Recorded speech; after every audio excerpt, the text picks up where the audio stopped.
everyone, welcome to College Tutor. This is Miricha, your legal mentor. So today in this video, we will be dealing with a very important concept that is assignment of copyright. ये जो एक right होता है ना, जो rights of author जो होते हैं, कई सारे हमारे पास राइट्स है, तो उनमें से एक बहुत ही इंपॉर्टेंट जो राइट है वो माना जाता है that is assignment of copyright भी. ठीक है, अब असाइनमेंट जो है वो लेमैन में आप क्या समझते हैं? लेमैन में यही बोला जाएगा कि कोई भी वर्क हो उसको किसी और पर्सन को दे दिया गया हो उसको करने के लिए कि आप ये वर्क जो है कीजिए. फॉर एग्जाम्पल हमको कॉलेज में जो वर्क्स जो मिलते हैं घर में आके करने के लिए, है ना, तो प्रोजेक्ट्स वगैरह मिलते हैं, वो असाइनमेंट ही तो होते हैं. तो उसमें हम क्या करते हैं, उस वर्क को हमारे टीचर या प्रोफेसर हमें देते हैं और बोलते हैं करना है, and we use to do those assignment. Correct. तो कॉपीराइट असाइनमेंट क्या होता है? वो जो वर्क होता है जो क्रिएटर का, उसमें जो वो कॉपीराइट होती है उसको, वो क्या करता है, उस वर्क को किसी थर्ड पर्सन को उसके कॉपीराइट जो होता है उस वर्क में उसके साथ वो क्या कर देता है, ट्रांसफर कर देता है. And that is what we call as assignment of copyright. Assignment of copyright जो है वो बहुत ही डिबेटेबल टॉपिक है. काफी समय से ही ये जो टॉपिक है इस पे डिबेट और डिस्कशंस चलते ही रहते हैं. इस पे आप लोगों ने देखा होगा 2012 में हमारे पार्लियामेंट में भी इस पे काफी डिबेट्स हुए थे. ठीक है, जिसमें कि कपिल सिब्बल जी थे, ठीक है, और शशि थरूर जी थे, सुषमा स्वराज जी थी. उन्होंने ये तो है कि अलग अलग पार्टीज के वो थे, है ना, बट उन्होंने आपसी सहमति में दोनों तरफ से सहमति हुई और तब जाके जो कॉपीराइट अमेंडमेंट एक्ट है वो बना 2012 के बाद. ठीक है, क्योंकि ये जो डिस्कशन चल रहा था असाइनमेंट ऑफ कॉपीराइट पे, ये बहुत ही ज्यादा क्रिटिकल और बहुत ही ज्यादा ध्यान देने वाली डिस्कशन थी.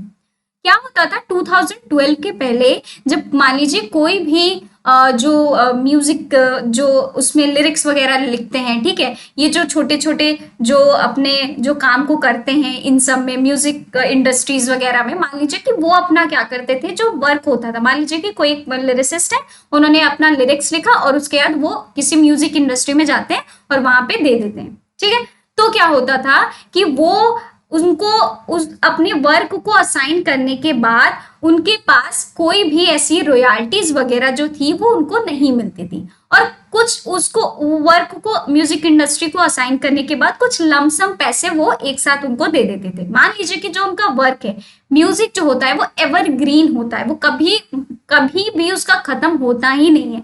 इसलिए आप देख रहे होंगे पुराने गाने भी आजकल रीमिक्स वगैरह बन रहे हैं, उस पे भी पुराने भी गाने आजकल हम सुनते ही हैं, है ना. हम लोग जो है we are of new generation, फिर भी लोग पुराने गाने सुनते ही हैं, है ना, आज भी सुनते हैं. तो क्या वो एंड हुआ उसका? नहीं. तो आज भी उससे प्रॉफिट हो ही रहा है, बट वो जो म्यूजिक इंडस्ट्रीज होती थी वो खुद ही प्रॉफिट ले लेती थी और इनको कोई रॉयल्टीज वगैरह जो था वो नहीं देती थी, जिसके वजह से वो जो बेचारे इतने समय से उस लिरिक्स को उस पे काम किया, अपना लेबर स्किल लगाया है ना, तो वो उनको उस पे कुछ फ्यूचर में जो प्रॉफिट आ रहे हैं उनको कुछ उसमें नहीं मिलता था, रॉयल्टीज वगैरह.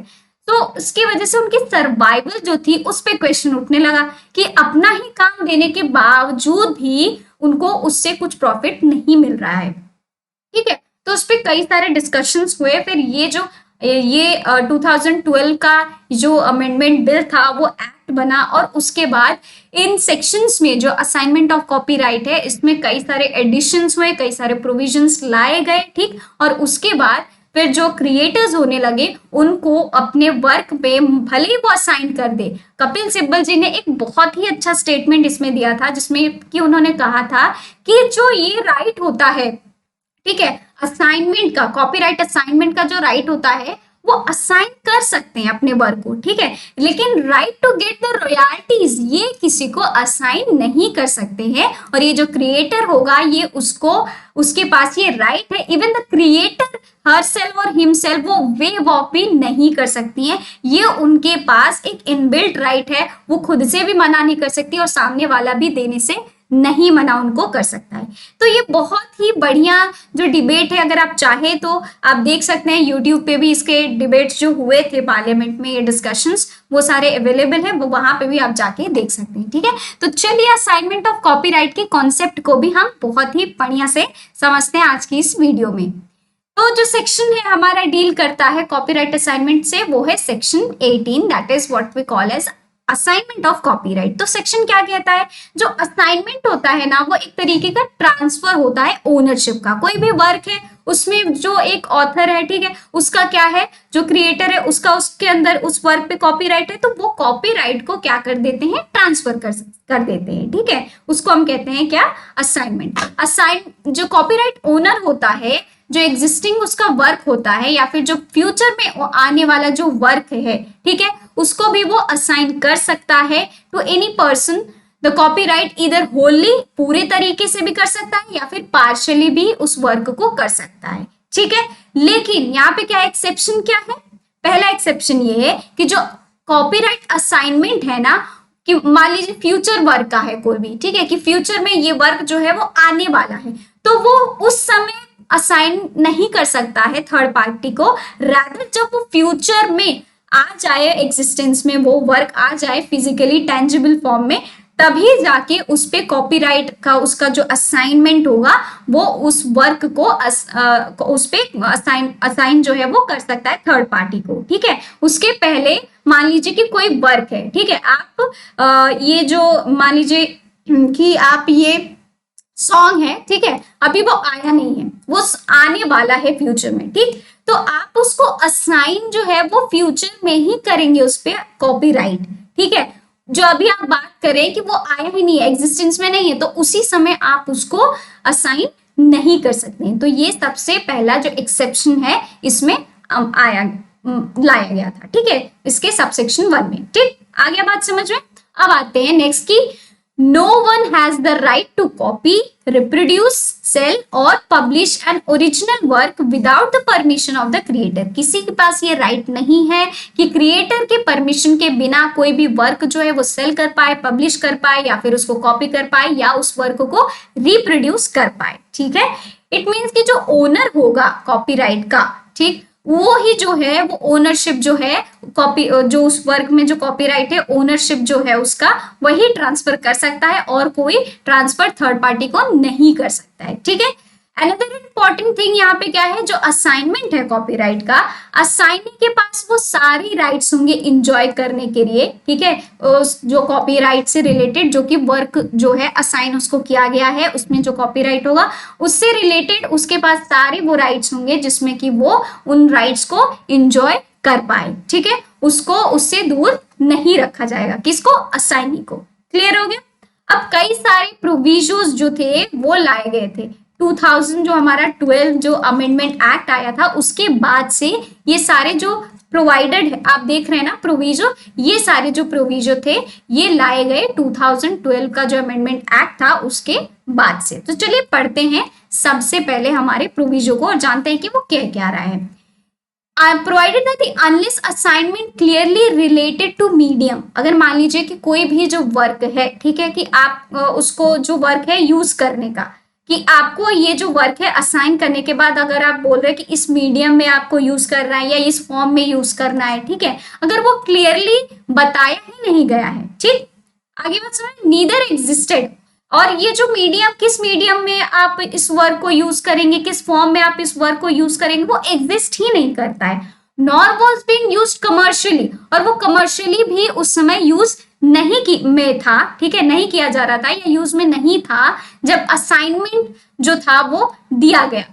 तो असाइनमेंट की जब बात चल रही थी तो ये जो मीडियम के बारे में बात किया जा रहा है कि इस मीडियम में इस वर्क को आप एक्सप्लॉइट कर सकते हैं, अगर वो क्लियरली बताया नहीं गया था या फिर वो एग्जिस्ट ही नहीं करता था या फिर वो एक तरीके से कमर्शियली यूज उस समय नहीं किया जा रहा था, तो ऐसा असाइनमेंट नहीं किया जा सकता है, ठीक है। No such assignment shall be applied to that medium, उस मीडियम पे, क्योंकि वो मीडियम जो है वो हमें पता ही नहीं है, वो एग्जिस्टेंस में ही नहीं है, ठीक है, कि किस मीडियम में हम इस वर्क को एंजॉय करेंगे और क्लियरली हमें पता ही नहीं है, तो उस मीडियम में उसको असाइनमेंट नहीं दिया जाएगा कि आप इस वर्क को एक्सप्लॉइट कर सकते हैं। क्लियर हो गया। नेक्स्ट आते हैं नेक्स्ट प्रोवाइडेड पे कि वो क्या कहता है। प्रोवाइडेड ऑल्सो दैट जो ऑथर है लिटरेरी या फिर म्यूजिकल वर्क का जो कि सिनेमाटोग्राफ फिल्म में मान लीजिए इसको यूज किया गया है, ठीक है, इंक्लूड किया गया है, film shall not assign or waive the right to receive royalties। ये एडिशन में किया गया था कि जो लिटरेरी वर्क होगा या म्यूजिकल वर्क होगा, इनके जो ऑथर होंगे, ठीक है, और इनका जो वर्क होगा वो सिनेमाटोग्राफ फिल्म में अगर लाया गया है, इंक्लूड किया गया है, तो उनके पास ये जो राइट है, ठीक है, कि वो अपना जो रॉयल्टी है वो किसी और को असाइन कर दे, ठीक है, किसी और को दे दे या फिर वेव ऑफ कर दे, खुद से ही मना कर दे, तो ये उनके पास भी ये जो है राइट नहीं है, ठीक है। जो ऑथर है उनके पास यही राइट है कि वो अपना जो right to receive the royalties वो वेव ऑफ नहीं कर सकते हैं, ठीक है। To be shared on equal basis with the assignee of the copyright, और इक्वल बेसिस पे वो असाइनी के साथ वो जो रॉयल्टी होगी वो शेयर करेंगे, ठीक, for the utilization of such work in any other form. लेकिन यहाँ पे कम्युनिकेशन टू पब्लिक जो है उसको एक्सक्लूड किया गया है, ठीक है, with the cinematograph film in the cinema hall, ठीक। तो ये जो मान लीजिए अगर सिनेमाटोग्राफ फिल्म है, ठीक है, सिनेमाटोग्राफ जो फिल्म होते हैं, ये जो कम्युनिकेशन टू द पब्लिक इस पे उनका राइट होगा, और ये जो सिनेमाटोग्राफ फिल्म जो सिनेमा हॉल में आती है तो उस समय भी वो जो वर्क होगा उस पे जो भी होगा तो उस पे सिनेमाटोग्राफ फिल्म में जो कि आपका प्रोड्यूसर होता है उसके पास वो राइट होगा, ठीक है। उसमें जो ऑथर है वो नहीं कर सकते क्लेम, ऑथर के पास ये राइट दिया गया कि राइट टू रिसीव रॉयल्टी ही है, ठीक है, आगे बात समझ में, और वो उसको वेव ऑफ भी नहीं कर सकते, ठीक। लेकिन ये जो लीगल एयर्स वगैरह है उनके ऑथर के, और to a copyright society collection के लिए या फिर डिस्ट्रीब्यूशन के लिए वो उनको असाइन किया जा सकता है। लेकिन उसके अलावा अगर कोई मतलब कॉन्ट्रैक्ट वगैरह है या फिर कोई एग्रीमेंट वगैरह है तो वो अगर एग्रीमेंट होगा तो वो वॉइड माना जाएगा, और इस वजह से उसको असाइनमेंट जो है वो नहीं दिया जाएगा, ठीक है, वो वॉइड माना जाएगा। क्लियर हो गया। अब आते हैं अपने थर्ड प्रोविजो पे। वो क्या कहता है, प्रोवाइडेड कि जो ऑथर है लिटरेरी वर्क का या फिर म्यूजिकल वर्क का, मान लीजिए साउंड रिकॉर्डिंग में ये जो म्यूजिकल वर्क है या फिर जो लिटरेरी वर्क है उसमें इंक्लूड किया गया है, but not forming a part of cinematograph film, लेकिन वो सिनेमाटोग्राफ फिल्म का पार्ट नहीं फॉर्म कर रहे हैं, शैल नॉट असाइन और waive the right to receive royalties, उसके बावजूद भी वो जो राइट टू रिसीव रॉयल्टी है वो वेव ऑफ नहीं कर सकते हैं, ठीक है। या फिर आप बोल दे कि ये असाइन आप किसी और को कर दे, ठीक है, तो भी ऐसा नहीं कर सकते। To be shared on the equal basis, same equal basis पे वो जो असाइनी है उसके साथ वो क्या करेंगे, इक्वल बेसिस पे अपनी जो राइट टू रिसीव रॉयल्टी है वो उनको मिलेगी, ठीक है। इतनी बात क्लियर होगी। तो ये हमारा जो प्रोविजो है ये सब 2012 है ना, उसके बाद जो हमारा जो अमेंडमेंट एक्ट बन के आया 2012 का जो बिल था, जो डिबेट डिस्कशन हुए थे, उसके बाद ये कॉपीराइट अमेंडमेंट एक्ट बन के आया 2012 का, उसमें ये सारे जो प्रोविजो है वो एड ऑन किए गए थे, ठीक है। आई होप कि आपको कॉपीराइट असाइनमेंट पे चीजें पता चल गई होंगी, क्यों असाइनमेंट पे हमें जो क्रिएटर होता है उसके ऊपर ज्यादा ध्यान देने की जरूरत है, क्यों हमें रॉयल्टी उसको प्रोवाइड करने की जरूरत है, इन सारी चीजों से आप अवगत हो गए होंगे, ठीक है। तो आज के लिए बस इतना ही। Thank you for listening for today's video. मिलते हैं हम अपने अगली वीडियो में। Till then bye bye, take care.